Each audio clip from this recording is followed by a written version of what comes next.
নমস্কাৰ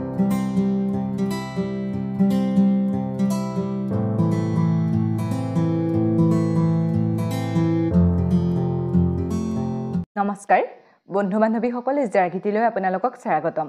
আমি ক্ৰমাগতভাৱে ইণ্ডিয়ান হিষ্ট্ৰী পাৰ্টটো আলোচনা কৰি আছো বৰ্তমান আমি যিসকল গভৰ্ণৰে ভাৰতত আছিল বা যিসকল গভৰ্ণৰে ভাৰতত শাসন কৰিছিল সেই সকলৰ বিষয়ে আলোচনা কৰি আছো আমি পাই আহিছো যে বংগৰ প্ৰথমজন গভৰ্ণৰ আছিল ৰবাৰ্ট ক্লাইভ আৰু বংগৰ শেষৰজন গভৰ্ণৰ আছিল ৱাৰেন হেষ্টিংছ আৰু তেওঁ বংগৰ প্ৰথমজন গভৰ্ণৰ জেনেৰেলো হৈছিল যেতিয়া কলকাতা মাদ্ৰাজ আৰু বম্বেক লগ লগাই এটা পদৰ সৃষ্টি কৰিছিল তেতিয়া হেতু গভৰ্ণৰৰ পৰা গভৰ্ণৰ জেনেৰেললৈ উন্নীত কৰা হৈছিল আৰু হেতুৱে হৈছে বংগৰ প্ৰথমজন গভৰ্ণৰ জেনেৰেল আৰু তেওঁ হৈছে ৱাৰেন হেষ্টিংছ আৰু শেষৰজন গভৰ্ণৰ জেনেৰেল হৈছে হেতু বংগৰ শেষৰজন গভৰ্ণৰ জেনেৰেল হৈছে লৰ্ড উইলিয়াম বেন্টিং আৰু তেওঁ ভাৰতৰ প্ৰথমজন গভৰ্ণৰ জেনেৰেল আছিল যেতিয়া ইংৰাজে ভাৰতৰ গোটেই ভাৰতখন নিজৰ অধীনলৈ নিছিল তেতিয়া বংগৰ পৰা শাসন কৰিলে নহব ন সেইকাৰণে গোটেই ভাৰতক লগ লগাই এজন গভৰ্ণৰ জেনেৰেল নিযুক্তি দিয়া হৈছিল আৰু সেইজন প্ৰথমজন হৈছে লৰ্ড উইলিয়াম বেন্টিং আৰু শেষৰজন ভাৰতৰ গভৰ্ণৰ জেনেৰেল হৈছে লৰ্ড কেনিং আৰু লৰ্ড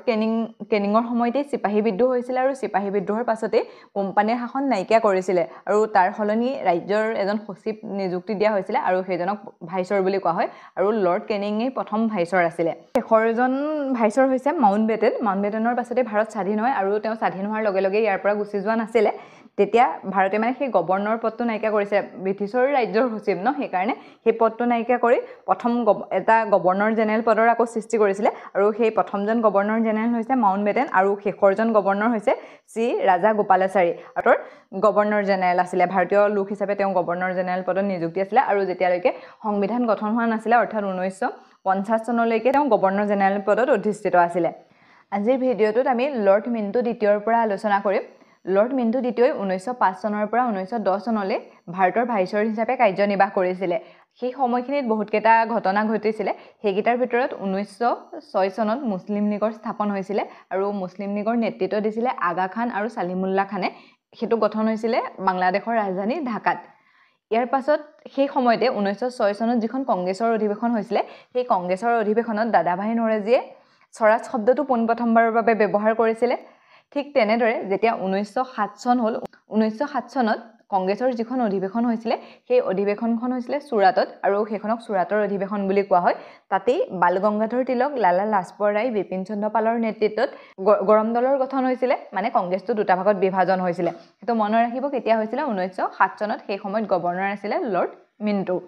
যেতিয়া তেনেকৈ গৈ 1909 চন হল 1909 চনত সেই সময়ৰ যিজন ৰাজ্য সচিব আছিল ৰাজ্য সচিবজন হৈছে মৰলে আৰু এই মিণ্টো আৰু মৰলে লগ লাগি এখন বিল আনিছিল যিখনক মিণ্টো মৰলে বিল বুলি কোৱা হয় সেই বিলখনৰ অনুসৰি কমিউনেল নিৰ্বাচনৰ কথা কোৱা হৈছিল অৰ্থাৎ মানে তেতিয়াৰ পৰা হিন্দু আৰু মুছলমান সকলে পৃথককৈ নিৰ্বাচনৰ অংশগ্ৰহণ কৰিব পাৰিব বুলি কৈছিল মানে কোনোবা এটা নিৰ্দিষ্ট জেগাৰ পৰা মুছলমান সকলে নিৰ্বাচনত অংশগ্ৰহণ কৰিব বা হিন্দু সকলে বেলেগ জেগাৰ পৰা নিৰ্বাচনত অংশগ্ৰহণ কৰিব তেনেকুৱা এটা কথা কৈছিল সেই কাৰণে ৰাজেন্দ্ৰ প্ৰসাদে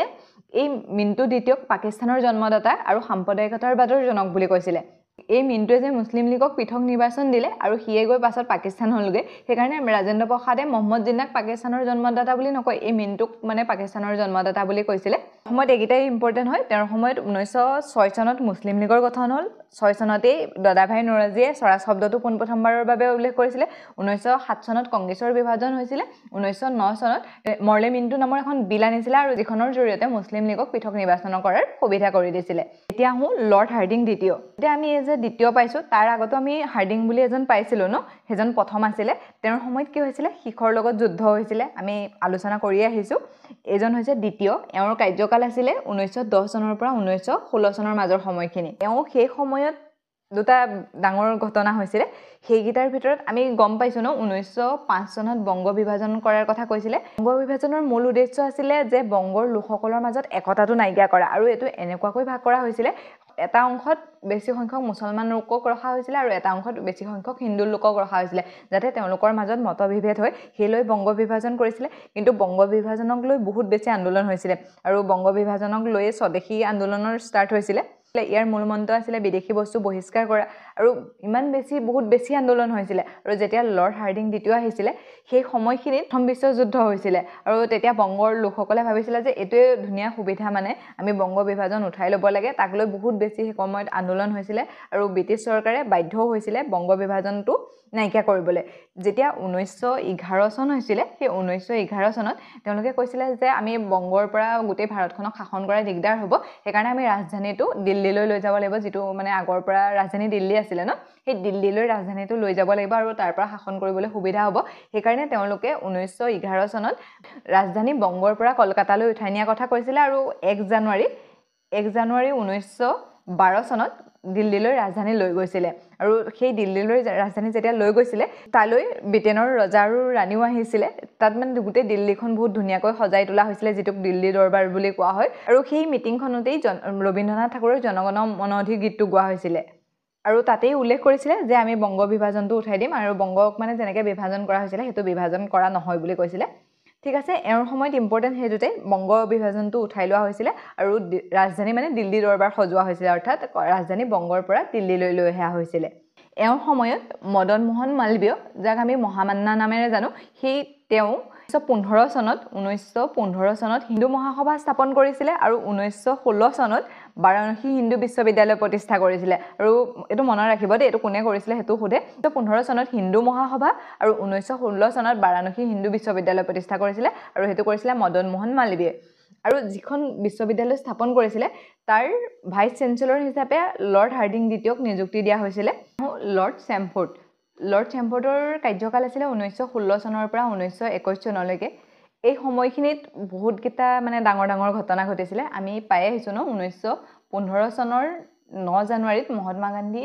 দক্ষিণ আফ্ৰিকাৰ পৰা ভাৰতলৈ ঘূৰি আহিছিলে আৰু তাৰ পাছত 1916 চনৰ যিখন কংগ্ৰেছৰ অধিৱেশন হৈছিলে তেওঁ সেইখনত প্ৰথমবাৰৰ বাবে অংশগ্ৰহণ কৰিছিলে সেইখন হৈছিলে লক্ষ্ণৌত যিখন কংগ্ৰেছৰ অধিৱেশন 1916 চনত হৈছিলে সেইখন লক্ষ্ণৌত হৈছিলে তাত কি কৰা হৈছিলে মুছলিম লীগ আৰু কংগ্ৰেছক লগাই দিয়া হৈছিলে আৰু পৃথক নিৰ্বাচন যিটো 1909 চনত যে মিণ্টু মৰ্লেয়ে কৈছিলে পৃথক নিৰ্বাচন হ'ব সেই বিষয়টো মানি লোৱা হৈছিলে সেই কংগ্ৰেছৰ অধিৱেশনখনতেই মহাত্মা গান্ধীয়ে প্ৰথমবাৰৰ বাবে অংশগ্ৰহণ কৰিছিলে তেওঁৰ সময়ত 1919 চনত এখন আইন আহিছিলে যিখনক ৰলেট এক্ট বুলি কোৱা হয় আৰু সেইখনৰ জৰিয়তে কি কৰা হৈছিলে যদি কাৰোবাক সন্দেহৰ ভিত্তিতেই তেওঁক এৰেষ্ট কৰিব পাৰিব মানে কাৰোবাক ব্ৰিটিছৰ বিৰুদ্ধে কিবা কৰিছে বুলি সন্দেহ কৰিলেই মানে তেওঁক এৰেষ্ট কৰিব পাৰিব তাবাক দিব পাৰিব তেওঁৰ লগত মানে কোনো ধৰণৰ কথা নাহে আৰু তেওঁক লৈ যাব পাৰিব আৰু সেই আইনখনৰ বিৰোধিতা কৰি মানে এনেকুৱা এটা কথা নহয় ন কাৰোবাক সন্দেহ কৰিছে কোনোবাই বেয়া কৰিছে বুলি কৰিছে নে নকৰিছে গম নোপোৱাকৈ তেওঁক এৰেষ্ট কৰিব নোৱাৰে ন সেই তেনেকুৱা এটা বিষয় আলোচনা কৰিবৰ বাবে 13 এপ্ৰিল 1919 চনত পঞ্জাবৰ যিখিনি অমৃতসৰৰ জালিয়ানাবাগ নামৰ জেগা আছে সেই জেগাখিনিত এখন শান্তিপূৰ্ণ সভাৰ আয়োজন কৰা হৈছিলে তাত মহাত্মা গান্ধীয়ে এখনৰ নেতৃত্ব দিছিলে কিন্তু তাত নিবিচাৰে গুলীচালনা কৰা হ'ল আৰু বহুত মানুহ মৃত্যু হৈছিলে তাত 380 জনমান নিৰীহ লোকৰ মৃত্যু হৈছিলে আৰু এই ক্ষেত্ৰত সহায় কৰিছিলে ভাৰতৰ এজন লোকে যাৰ নাম আছিলে হংসৰাজ সদায় আৰু সেইটো থাকিবই ন এজন মানে নিজৰ ফালৰ পৰা কাম কৰে তেনেকুৱা ধৰণৰ হৈছিলে সেই সময়খিনি আছিলে লৰ্ড চেমফৰ্ডৰ সময় লৰ্ড চেমফৰ্ডে সেই সময়ত ভাৰতৰ গভৰ্ণৰ আছিলে ইয়াৰ পাছতে মহাত্মা গান্ধীয়ে অসহযোগ আন্দোলন ষ্টাৰ্ট কৰিছিলে 1920 চনত অসহযোগ আন্দোলনৰ মূল উদ্দেশ্য আছিলে যে ব্ৰিটিছৰ বস্তু বহিষ্কাৰ কৰিব লাগে ব্ৰিটিছৰ কোনো বস্তু মানে ভাৰতীয়সকলে ব্যৱহাৰ কৰিব নালাগে কোনো হিংসাক প্ৰশ্ৰয় দিয়া হোৱা নাছিলে কিন্তু যেতিয়া হিংসা হ'ল এইটো বন্ধ কৰি দিয়া হৈছিলে অসহযোগ আন্দোলন 1922 চনলৈকে চলিছিলে আৰু এওঁৰ কাৰ্যকাল 1921 চনলৈকেহে আছিলে বাৰু চেমফৰ্ডৰ সময়ত সেইকেইটা উল্লেখযোগ্য ঘটনা হৈছিলে অৰ্থাৎ 1916 চনত কংগ্ৰেছৰ যিখন অধিৱেশন হৈছিলে তাত মুছলিম লীগ আৰু কংগ্ৰেছক লগাই দিয়া হৈছিলে 1919 চনত ৰলেট এক্ট নামৰ যিখন এক্ট আছিলে সেই এক্টখন অনা হৈছিলে তাৰ বিৰোধিতা কৰি 13 এপ্ৰিল 1919 চনত জালিয়ানাবাগত জনসাধাৰণ গোট খাইছিলে কিন্তু জনসাধাৰণৰ ওপৰত নিৰ্বিচাৰে গুলীচালনা কৰিছিলে আৰু বহুত মানুহৰ মৃত্যু হৈছিলে তাৰ পাছতেই 1920 চনত মহাত্মা গান্ধীয়ে অসহযোগ আন্দোলনৰ ঘোষণা কৰিছিলে তেওঁৰ পাছৰ গভৰ্ণৰ হৈছিলে লৰ্ড ৰিডিঙে শাসনকাল আছিলে 1921 চনৰ পৰা 1926 চনৰ মাজৰ সময়খিনি এই সময়খিনিত কি হৈছিলে আমি পাই আহিছোঁ 1920 চনত মহাত্মা গান্ধীয়ে অসহযোগ আন্দোলনৰ কথা ঘোষণা কৰিছিলে অসহযোগ আন্দোলন যেতিয়া ঘোষণা কৰিছিলে তাৰ মূল উদ্দেশ্য আছিলে যে বিদেশী বস্তু আমি বহিষ্কাৰ কৰিব লাগে ইয়াত কোনো ধৰণৰ হিংসাৰ আশ্ৰয় ল'ব নালাগে কিন্তু যেতিয়া গৈ 1922 চন হ'লগে 1922 চনৰ সময়খিনিত উত্তৰ প্ৰদেশৰ গৌৰীপুৰত চৌৰিচৰা নামৰ জেগাখিনিত এটা ঘটনা সংঘটিত হৈছিলে সেই ঘটনাটোত ভাৰতীয় আৰু ব্ৰিটিছসকলৰ মাজত সংঘাত হৈছিলে সকল নেতাই মানে অসহযোগ আন্দোলনৰ নেতৃত্ব দি আছিলে তেওঁলোকৰ কিছু সংখ্যকৰ লগত পুলিচৰ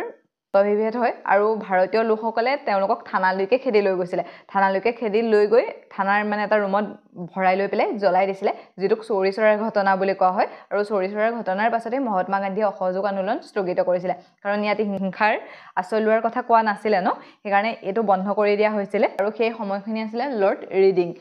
ৰিডিঙৰ সময়ত সকলোতকৈ ইম্পৰ্টেণ্ট কথাটো হৈছে তেওঁৰ সময়ত চৌৰিচৰাৰ ঘটনা হৈছিলে আৰু অসহযোগ আন্দোলন বন্ধ কৰি দিয়া হৈছিলে এওঁৰ সময়ত এটা বহুত ভাল কাম হৈছিলে সেইটো হৈছে UPSCৰ পৰীক্ষা পোনপ্ৰথমবাৰ ভাৰতত অনুষ্ঠিত হৈছিলে সেই পৰীক্ষাটোত ইণ্ডিয়ান চিভিল সাৰ্ভিসৰ এক্সাম বুলি কয় আৰু সেই পৰীক্ষাটো প্ৰথমতে মানে ইংলেণ্ডত অনুষ্ঠিত হয় ইয়াৰ পৰা গৈ ইংলেণ্ডত পৰীক্ষা দিবগে লাগে যেটো আমি আগতে পাইছিলো যে 19 বছৰ কৰিছিলে 21 বছৰ কৰিছিলে বয়সৰ সময়সীমা আমাৰ ভাৰতীয় সকলেও গৈ পেলাই ইংলেণ্ডতে দিবগে লাগে কিন্তু পোনপ্ৰথমবাৰৰ বাবে লৰ্ড ৰিডিঙৰ দিনত এটো ভাৰতত অনুষ্ঠিত হৈছিলে ইয়াৰ পাছত আহিলে লৰ্ড ইৰবিনৰ কাৰ্যকাল আছিল 1926 চনৰ পৰা 1931 চনৰ মাজৰ সময়খিনি এই সময়খিনিত অৰ্থাৎ 1927 চনত সাইমন কমিছন ভাৰতলৈ আহিছিলে সাইমন কমিছন মানে সাইমন নামৰ যিজন লোক আছিল তেওঁৰ নেতৃত্বত থকা কাৰণে সাইমন কমিছন বুলি কোৱা হয় বা হেখনক হোৱাইট কমিছন বুলিও কোৱা হয় সেই কমিছনখন যেতিয়া ভাৰতলৈ আহিছিলে হেখন আহিছিলে 1919 চনৰ ভাৰত শাসন অধিনিয়মৰ অধীনত আহিছিলে যেতিয়া 1919 চনত ভাৰত শাসন অধিনিয়ম আহিছিলে তেতিয়া কোৱা হৈছিলে যে 10 বছৰৰ পাছত ভাৰতৰ কিমানখিনি উন্নয়ন হৈছে ভাৰতৰ কাৰণে কি উন্নয়নৰ কাম কৰিব লাগে তাৰ কাৰণে পুনৰ এখন অধিনিয়ম আহিব বা এখন আয়োগ গঠন কৰা হ'ব হেবিলাক বিশ্লেষণ কৰিবৰ বাবে কিন্তু এই সাইমন কমিছন যে আহিলে সেই সাইমন কমিছনত এজনো ভাৰতীয়ক ৰখা নাছিলে তাত যি 7জন লোক আছিল সেই 7জনেই ব্ৰিটিছৰ লোক আছিল ধৰক ব্ৰিটিছৰ মানুহ আহি ইয়াত 5 দিন বা 10 দিন থাকি এমাহ দুমাহ থাকি কেনেকৈ গম পাব ইয়াত কি হৈছে কি নহৈছে হেলৈ এই মানে যিখন সাইমন কমিছন আহিছিল সেই সাইমন কমিছনৰ বহুত বিদ্ৰোহ হৈছিল ইয়াত লালা লাজপত ৰায়ৰ মৃত্যু হৈছিল যেতিয়া সাইমন কমিছন আহিছিল তেওঁ বিৰোধিতা কৰিছিল তেওঁক লাঠিৰে মৰিয়াই পেলাই তেওঁ হত্যা কৰাও হৈছিল কিন্তু সেই যিখন সাইমন কমিছনৰ শেষৰ ৰিপৰ্ট আছিল সেই ৰিপৰ্টখন অৰ্থাৎ 1935 চনৰ ভাৰত শাসন অধিনিয়ম যিখন ভাৰতৰ সংবিধানৰ ব্লুপ্ৰিন্ট বুলি কোৱা হয় তাত ভাৰতৰ সংবিধানত মানে বহুতখিনি লোৱা হৈছিল এই সাইমন কমিছনৰ ৰিপৰ্টটোৱে আছিল ভাৰত শাসন অধিনিয়ম 1935 আমি হেখিনি বাৰু পঢ়িম কিন্তু আমি এতিয়া জানো লৰ্ড ইৰবিনৰ সময়ত সাইমন কমিছন আহিছিল সাইমনৰ কমিছনৰ বহুত বিৰোধিতা কৰা হৈছিল আৰু তেওঁলোকৰ বিৰোধিতা কৰি মতিলাল নেহৰুৱে এটা ৰিপৰ্ট জমা দিছিলে সেই সময়ত যেতিয়া ইৰবিন আছিল ইৰবিনক মানে মতিলাল নেহৰুৱে কৈছিল যে আমাক তোমালোকে কিছুমান নিয়ম বনাবলৈ দিয়া আমাৰ ভাৰতখনত কি হৈছে আমি গম পাওঁ যেতিয়া ইৰবিনে মানে এটা কথা ক'লে যে ঠিক আছে তোমালোকে নিজৰ কাৰণে নিজে ৰিপৰ্ট বনোৱা আমি এটো চাম যদি তোমালোকৰ ভাৰতৰ তুমি বনোৱা ৰিপৰ্টটো গোটেই ভাৰতৰ মানুহে মানি লয় এজনো মানে মানি নলকে থাকিব নালাগিব গোটেই ভাৰতৰ মানুহে মানি ললে মই ব্ৰিটিছৰ সংসদৰ পৰা এখন পাস কৰাই আনিম এই কথামতে কাম হল মতিলাল নেহৰুৱে এটা ৰিপৰ্ট তৈয়াৰ কৰিলে যেটোক নেহৰু ৰিপৰ্ট বুলি কোৱা হয় আৰু হেতু যেতিয়া দিলে সেই ৰিপৰ্টটো দিয়াৰ সময়ত মোহাম্মদ জিন্নাই তাৰ বিৰোধিতা কৰিলে ফলত তেওঁক অপমান কৰি প্লে পঠিয়াই দিয়া হল তেওঁৰ মানে ৰিপৰ্টটো মানি নললে আৰু মোহাম্মদ জিন্নাইও এটা ৰিপৰ্ট দিছিলে যেটোক জিন্না ফৰ্মুলা বুলি কোৱা হয় সেই জিন্না ফৰ্মুলাকো ব্ৰিটিছে মানে মানি ললে হেতু তেওঁলোকৰ প্লেনে আছিল যে মোহাম্মদ জিন্নাইটো বিৰোধিতা কৰিব তেওঁলোকে গম পায় আৰু তেনেকুৱাই হৈছিল ইয়াৰ পাছতে 1930 চনৰ 12 মাৰ্চত মহাত্মা গান্ধীয়ে দাণ্ডি যাত্ৰাৰ কথা কৈছিল তেওঁ গুজৰাটৰ আহমেদাবাদৰ পৰা দাণ্ডিলৈকে খুজকাঢ়ি গৈ নিমখ প্ৰস্তুত কৰিছিল আৰু যাৰ জৰিয়তে মানে ব্ৰিটিছৰ এখন লোন আইন আছিল সেই লোন আইনখন ভংগ কৰিছিল মানে ব্ৰিটিছৰ মানে এটা নিৰ্দেশ আছিল যে কোনো নিমখ প্ৰস্তুত কৰিব নোৱাৰিব সেই দাণ্ডি যাত্ৰা কৰি মহাত্মা গান্ধীয়ে ব্ৰিটিছৰ লোন আইনখন ভংগ কৰিছিল আৰু তাৰ পৰাই তেওঁ সবিনয় অৱজ্ঞা আন্দোলনৰ কথা ঘোষণা কৰিছিল যেতিয়া সবিনয় অৱজ্ঞা আন্দোলনৰ ঘোষণা হল মানে ইংলেণ্ডৰ পৰা ইৰবিনৰ ওপৰত এটা প্ৰেছাৰ আহিলে সময়ত ইংলেণ্ডৰ পৰা মানে ভাৰতত আকৌ বিদ্ৰোহ হোৱাৰ কথা বিচৰা নাছিল মানে সেই সময়ত অকমান তেওঁলোকৰ প্ৰবলেম চলি আছিল সেইকাৰণে কি হল ইৰবিনৰ ওপৰত মানে প্ৰেছাৰ আহিলে যে এই আন্দোলনখিনি বন্ধ কৰিব লাগে তেতিয়া মহাত্মা গান্ধী আৰু ইৰবিনৰ মাজত এখন চুক্তি স্বাক্ষৰ হৈছিল মানে মহাত্মা গান্ধীয়ে কেইটামান চুক্তি দিছিল যিখনক 11 চুক্তি মাং বুলি কোৱা হয় আৰু সেইখনত তেওঁলোকে স্বাক্ষৰ কৰিছিল দুইজনৰ মাজত স্বাক্ষৰ হৈছিল মহাত্মা গান্ধী আৰু ইৰবিনৰ মাজত তাৰ পাছতে সবিনয় অৱজ্ঞা আন্দোলন স্থগিত কৰা হৈছিল আৰু মহাত্মা গান্ধীয়ে দ্বিতীয় ঘূৰণীয়া মেচমেলত অংশগ্ৰহণ কৰিবলৈ ইংলেণ্ডলৈ যাবলগীয়া হৈছিল কিন্তু যেতিয়া তেওঁ মানে ইংলেণ্ডলৈ গৈছিল দ্বিতীয় ঘূৰণীয়া মেচমেলত অংশগ্ৰহণ কৰা হৈছিল তেতিয়া তাত মানে সেই সন্মিলনখনত কৈছিল যে সকল নিম্ন জাতিৰ লোক আছে সেই নিম্ন জাতিৰ লোকসকলৰ কাৰণে মানে পৃথক জেগাৰ পৰা পৃথক নিৰ্বাচন দিয়া হ'ব ইয়াৰ আগতে 1909 চনত হেতু হৈছিল ন মুছলমানসকলক পৃথক নিৰ্বাচন দিয়াৰ ব্যৱস্থা কৰিছিল কিন্তু মহাত্মা গান্ধী হেতু কথা মানি লোৱা নাছিল তাৰ পৰা তেওঁ ঘূৰি আহিছিল ভাৰতলৈ মানে আধা যেতিয়া মেছমেল চলি আছিলে মিটিং চলি আছিলে তাৰ মাজৰ পৰাই মহাত্মা গান্ধী ভাৰতলৈ ঘূৰি আহিছিলে বি.আৰ. আম্বেদকাৰে মানে তাৰ বিৰোধিতা কৰিছিলে তেওঁ নিম্ন জাতিক প্ৰতিনিধিত্ব কৰি আছিলে তেওঁ পৃথক নিৰ্বাচন হোৱাটো বিচাৰিছিলে কাৰণ সেই সময়ত নিম্ন জাতিক বহুত মানে অত্যাচাৰ কৰা হৈছিলে পাছত তেওঁলোকৰ মাজত এখন সন্ধি হয় আৰু সন্ধি অনুসৰি সেই কথাটো দুইজনে মানিও লৈছিলে তেওঁলোকৰ মাজত বুজাবুজিও হৈছিলে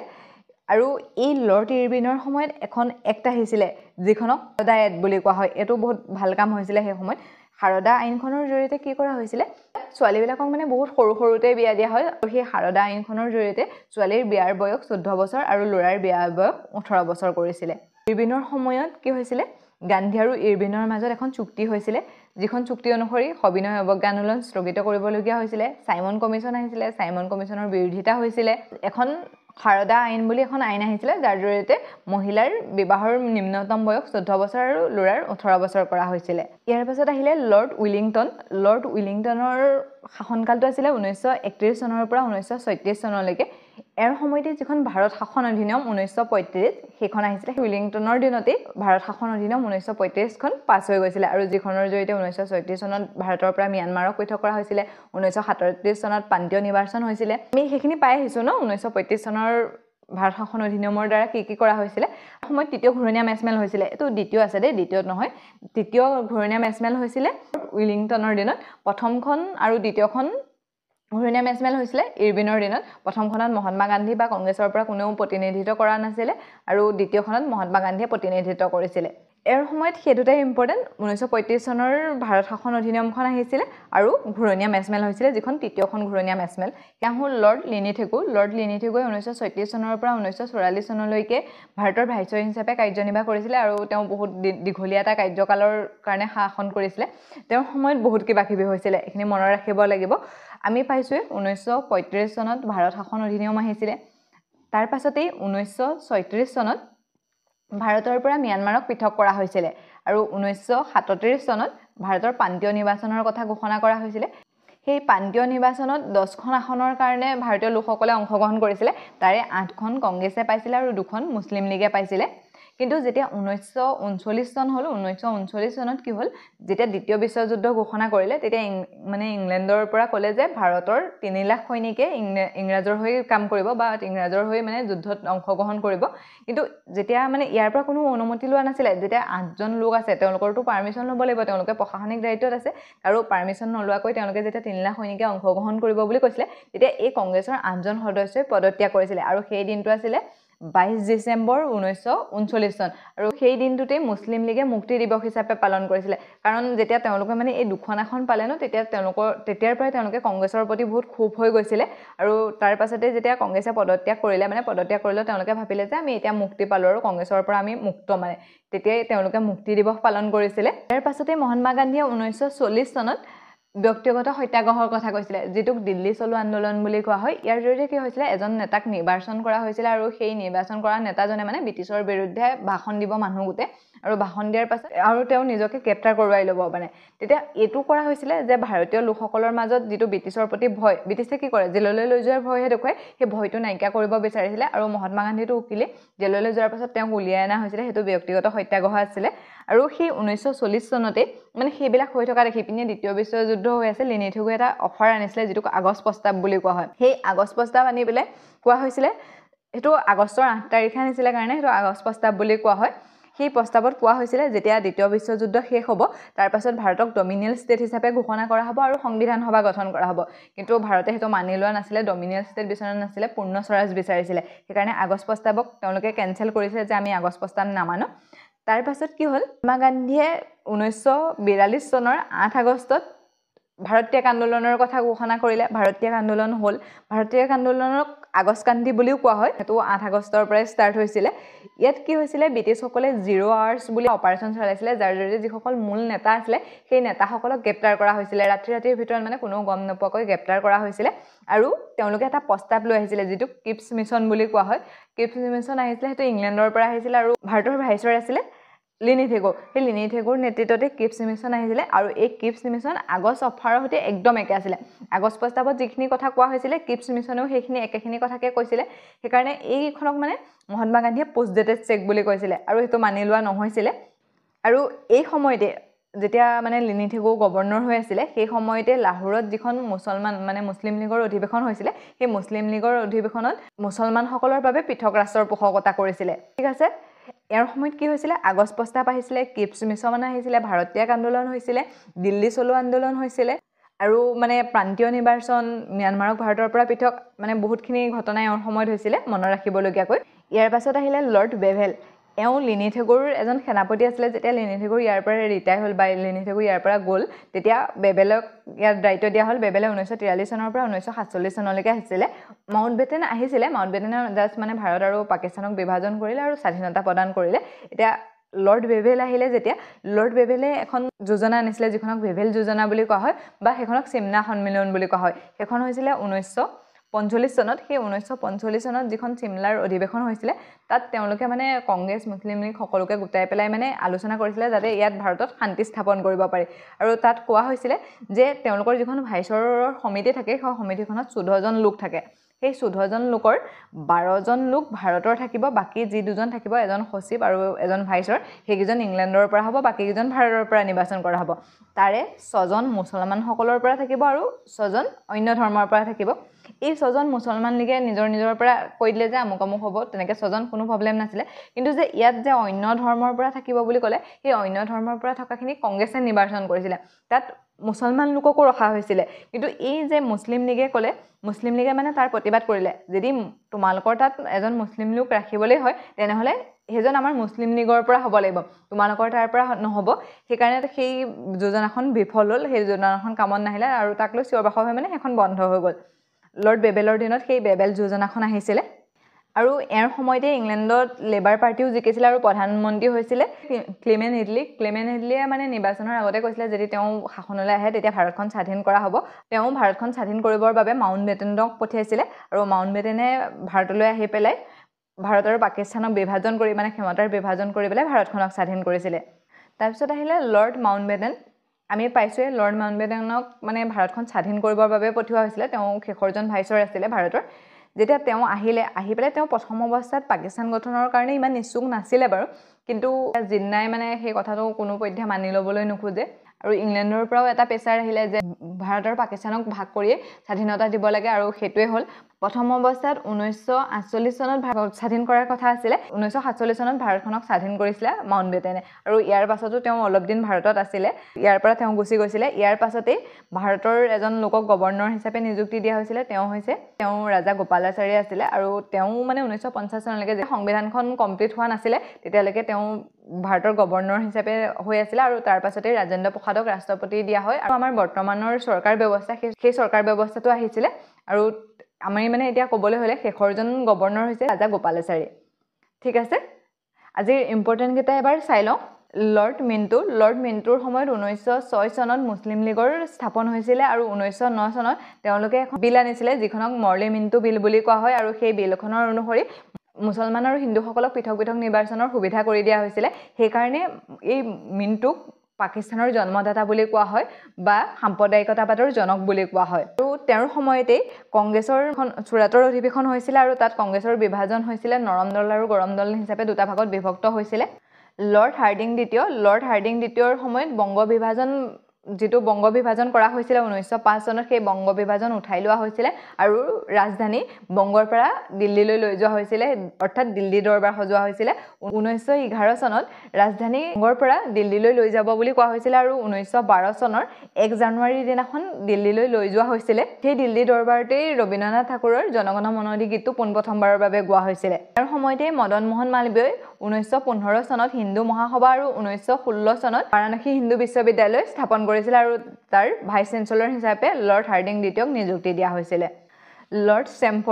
চেমফৰ্ডৰ সময়ত 1919 চনৰ জালিয়ানাবাগৰ হত্যাকাণ্ড হৈছিল আৰু তাৰ পাছতেই 1920 চনত মহাত্মা গান্ধীয়ে অসহযোগ আন্দোলনৰ কথা ঘোষণা কৰিছিল ইয়াৰ মূল কাৰণ আছিল তেওঁলোকে ৰলেট এক্ট নামৰ এখন এক্ট আনিছিল যিখনৰ জৰিয়তে সন্দেহৰ ভিত্তিত এৰেষ্ট কৰা হৈছিল আৰু জালিয়ানাবাগত শান্তিপূৰ্ণভাৱে সমাবেত হোৱাৰ কথা কৈছিল কিন্তু তেওঁলোকে গুলি চালনা কৰে আৰু তাত বহুত লোকৰ মৃত্যু হয় তাৰ পাছতেই অসহযোগ আন্দোলন হৈছিল এওঁৰ সময়ত ইম্পৰ্টেণ্ট সেইকেইটাই জালিয়ানাবাগৰ হত্যাকাণ্ড ৰলেট এক্ট আৰু অসহযোগ আন্দোলন তাৰ পাছত আহিলে লৰ্ড